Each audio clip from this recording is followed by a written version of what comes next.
दुर्योधन इस सरोवर में छिपा है।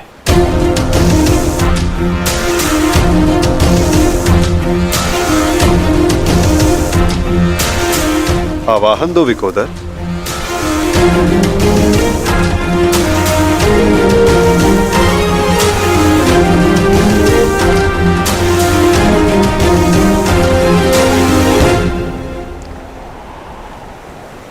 दुर्योधन, मैं जानता हूं तुम यहीं छिपे हो।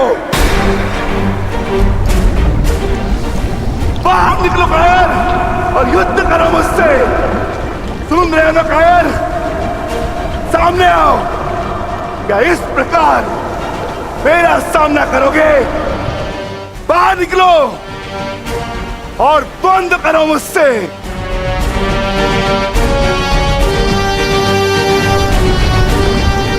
आज तुम्हारे मामा श्री तुम्हारा साथ छोड़कर चले गए और शीघ्र ही मैं तुम्हें उनके पास भेज दूंगा।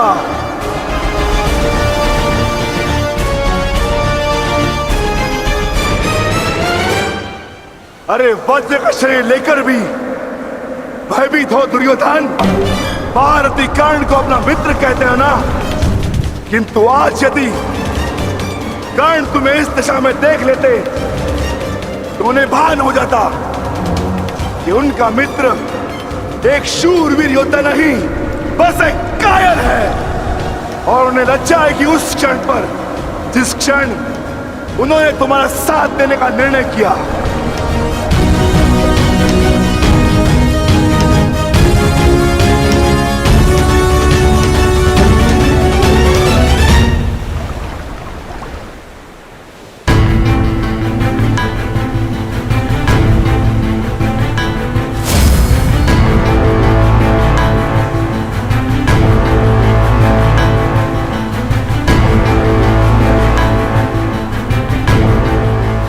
विकोदर,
तुम तो अपने मामा से भी बड़े कायर निकले दुर्योधन।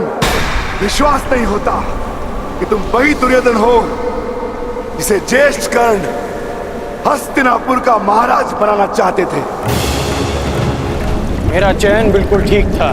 दुर्योधन तुमसे बेहतर राजा होगा।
आओ दुर्योधन आओ, स्वागत है तुम्हारा।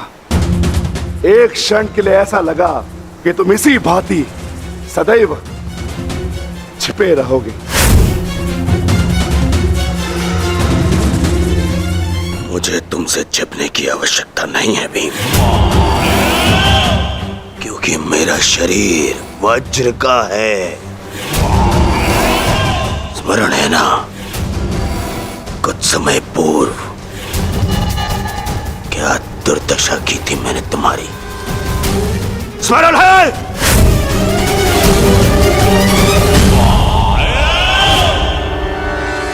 दुर्योधन सत्य कह रहे हैं विकोदर। दुर्योधन छिप नहीं रहे थे, वो तो जल साधना में लीन थे। ये तैयारी तो युद्ध से पहले की थी दुर्योधन, है ना?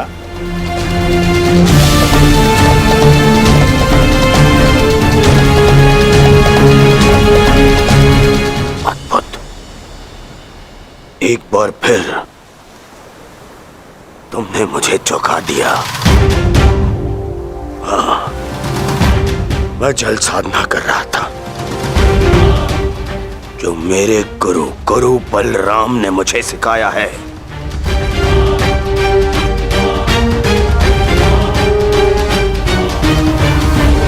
आशा करता हूं कि मुझे विलंब ना हुआ हो। जो चाहे साधना कर लो दुर्योधन, परंतु आज तुम्हें मुझसे कोई नहीं बचा सकता। बड़े निश्चित हो मेरी मृत्यु को लेकर।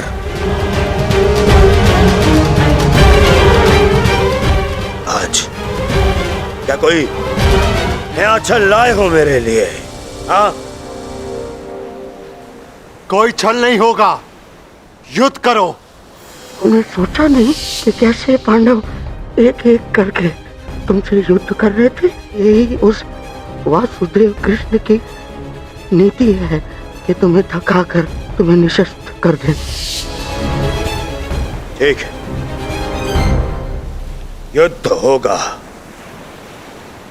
परंतु एक बार में एक ही से होगा, और उससे होगा जिससे मैं चाहूंगा।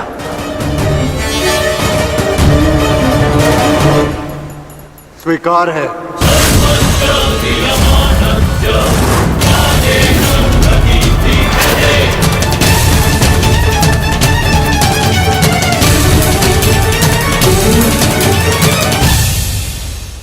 किंतु दुर्योधन, प्रश्न ये उठता है कि तुम युद्ध किससे करोगे?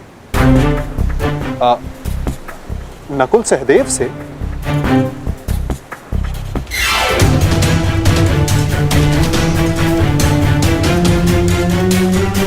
हाँ, उचित है। नकुल तुमसे दुर्बल है, तो उसको परास्त करना तुम्हारे लिए सरल होगा। और सहदेव ने तो तुम्हारे मामा श्री का वध करके अपनी प्रतिज्ञा पूर्ण की है ना? किंतु यह चुनाव करने से पूर्व एक बात सदा स्मरण रखना दुर्योधन, कि नकुल सहदेव का एक प्रहार तुम्हारे 100 प्रहारों से अधिक स्मरणीय होगा, और नकुल सहदेव को तुमसे कहीं अधिक सम्मान मिलेगा। हाँ, कदाचित इस द्वंद्व में, इस महाभारत में तुम भले ही विजयी हो जाओ, किंतु सदा के लिए तुम अपना मान, सम्मान और यश खो बैठोगे दुर्योधन।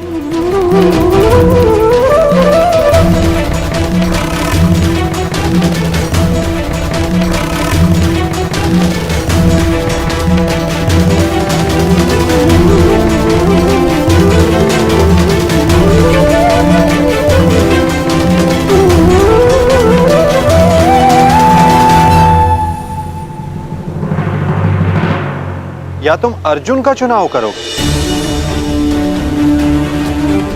जिसने तुम्हारे मित्र का वध किया। किंतु फिर प्रश्न ये उठता है कि तुम धनुर्युद्ध चुनते हो या गदा युद्ध। यदि तुमने धनुर्युद्ध चुना तो तुम अर्जुन के समक्ष क्षण भर के लिए नहीं टिक पाओगे।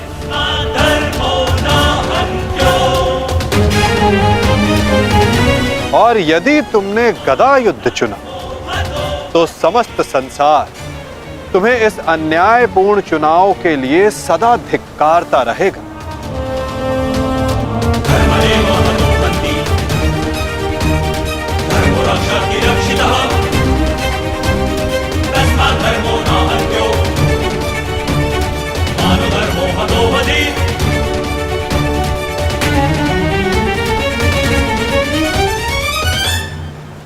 हाँ, युधिष्ठिर को द्वंद्व के लिए ललकारना ये अवश्य बुद्धिमानी हो, क्योंकि यदि राजा को मारोगे तो सेना तो स्वयं परास्त हो जाएगी। किंतु ये बात स्मरण रखना दुर्योधन, यदि तुमने ऐसा किया तो समस्त संसार तुम्हें उस कायर की भांति स्मरण करेगा जिसने स्वयं से निर्बल को परास्त करने का विकल्प चुना।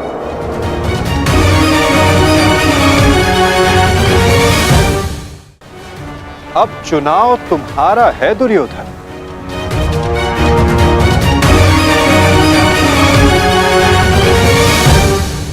नहीं चलिए, ये फिर तुम्हारा कोई छल है। मेरा चुनाव केवल वो होगा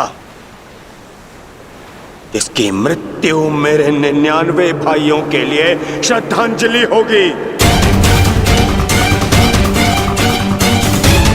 परिणाम चाहे जो भी हो,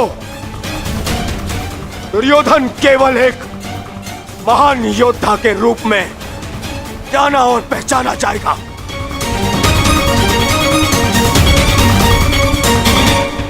मैं दुर्योधन द्वंद्व के लिए भीम को चुनता हूं।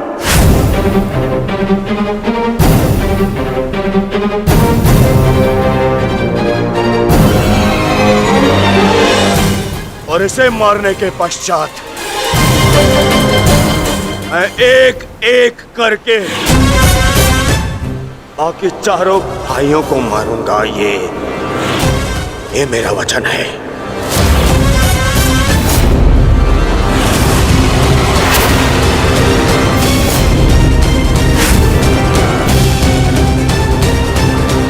तो प्रतीक्षा किस बात की है दुर्योधन? अब समय ही बताएगा कि तुम मुझे मारकर अपने 99 भाइयों को श्रद्धांजलि दोगे या मैं तुम्हें उनके पास पहुंचा दूंगा।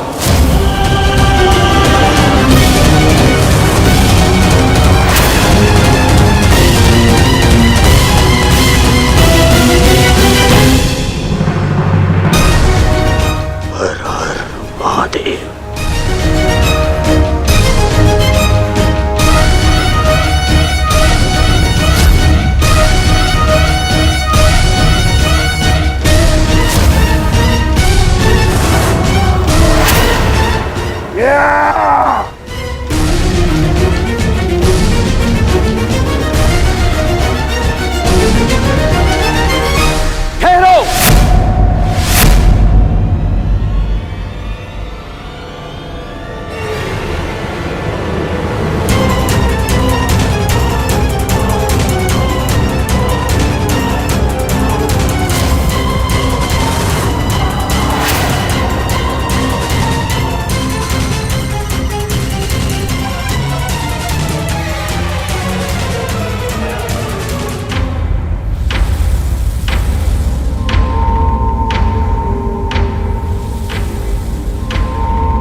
अक्षौहिणी सेना का विनाश हो चुका है कान्हा।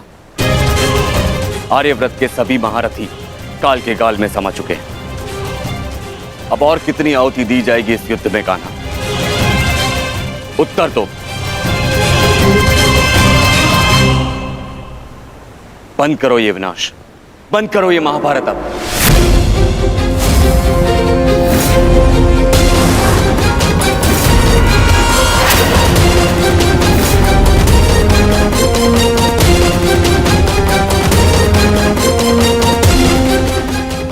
नहीं गुरुदेव,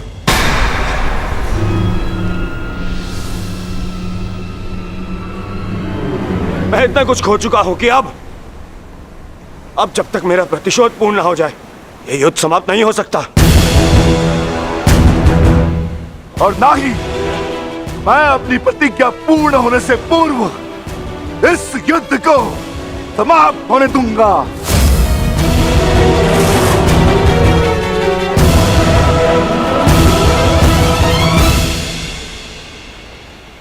तुमने जो प्रतिज्ञा दुर्योधन के लिए ली है, अब उसका पूर्ण होना असंभव है।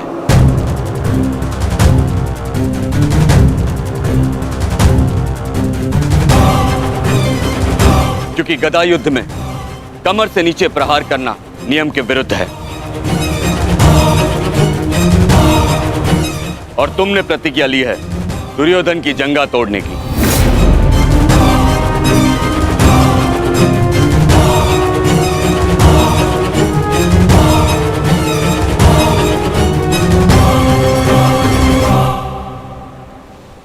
कैसी अनीति दाऊ! महामहिम भीष्म के बाणों की शैया पर जाने के पश्चात इस युद्ध में कोई नीति शेष नहीं रही दाऊ। और फिर आपने तो स्वयं को इस युद्ध से विमुख रखा था ना। आप इस युद्ध में भाग नहीं ले सकते दाऊ।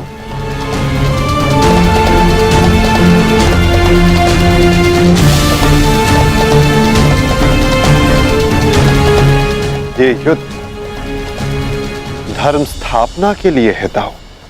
मैं यही तो देखने आया हूं कान्हा कि इस धर्म स्थापना के युद्ध में कोई अधर्म ना हो।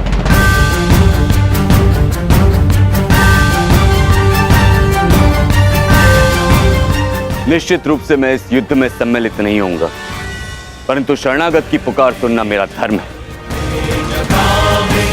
मैं नहीं चाहता कि कल को संसार ये कहे कि यदुवंश के कान्हा के होते हुए अधर्म हुआ।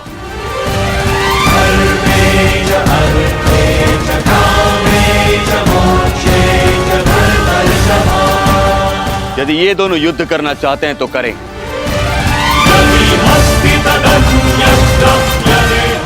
इस युद्ध का निर्णायक मैं बनूंगा।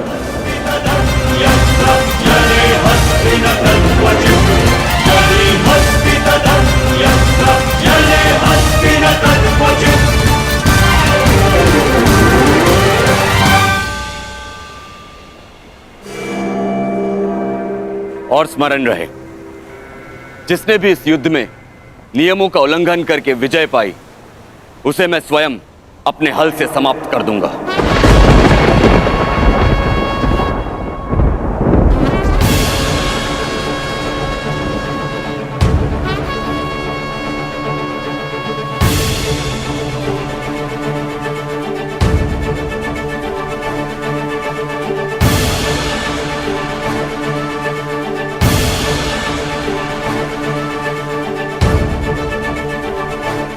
नियम वही होंगे जो गदा युद्ध में लागू होते हैं।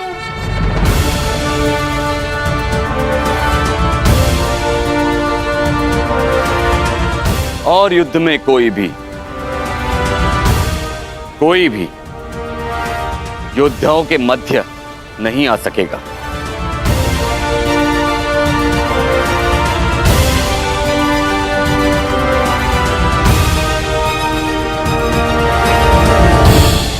इस द्वंद्व का विजेता इस युद्ध का विजेता माना जाएगा।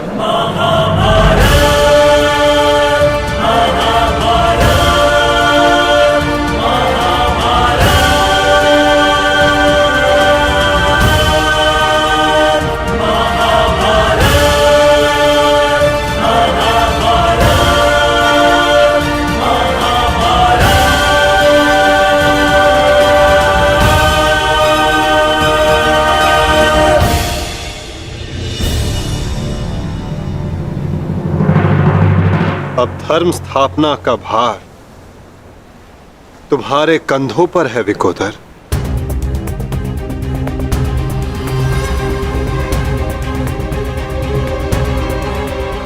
यदि मेरे कंधों पर कोई भार है तो केवल मेरी प्रतिज्ञा का, जिसे मैं अवश्य पूर्ण करूंगा।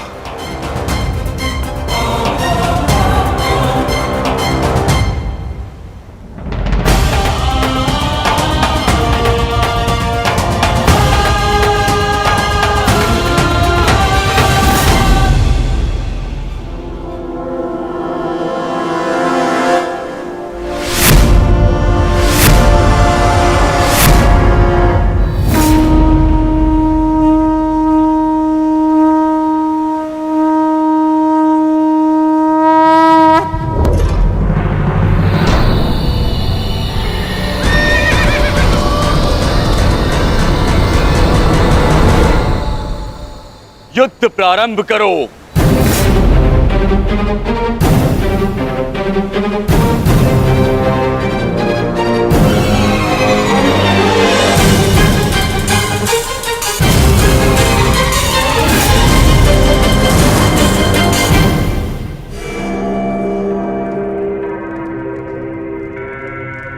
अब विजय और पराजय इस द्वंद्व पर निर्भर करेगी महाराज।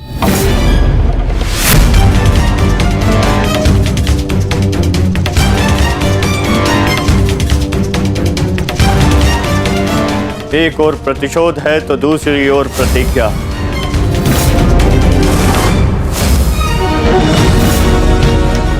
गुरुकुल के दो सर्वश्रेष्ठ गदाधारी आज एक दूसरे के विरुद्ध खड़े हैं महाराज, और महाबली बलराम निर्णायक है महाराज। मुझे इस बात में कभी भी संदेह नहीं था संजय कि मेरा पुत्र भीम से श्रेष्ठ गदाधारी है। मुझे पूर्ण विश्वास है कि मेरा पुत्र भीम को अवश्य परास्त करेगा।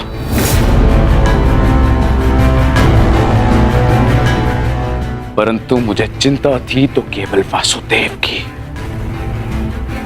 कि कहीं वो किसी प्रकार का छल ना करे। परंतु अब गांधारी के वरदान फल स्वरूप न भीम दुर्योधन का कुछ बिगाड़ पाएगा, और हलधर बलराम के मध्य में उपस्थित होने के कारण वासुदेव भी हमारे पुत्र के साथ कोई छल नहीं कर पाएंगे। हस्तिनापुर में उत्सव की तैयारी करो। मेरा पुत्र इस संसार का सबसे बड़ा युद्ध जीत कर आने वाला है। हाँ, तैयारी करो।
माधव मित्र, तुम्हारी विजय निश्चित है।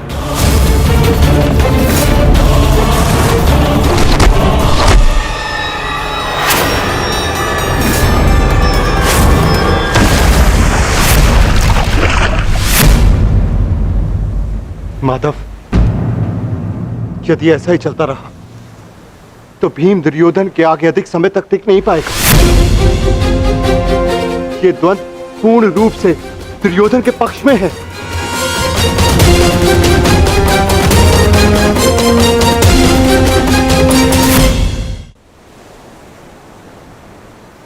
धर्म स्थापना का मार्ग सरल कहां होता है धर्मराज? उसमें अनेकों कांटे होते हैं, अनेकों ठोकरें होती हैं, अनेकों आघात होते हैं। महाबली बलराम अब इस युद्ध के निर्णायक हैं। युद्ध का परिणाम इस द्वंद्व पर निर्भर है।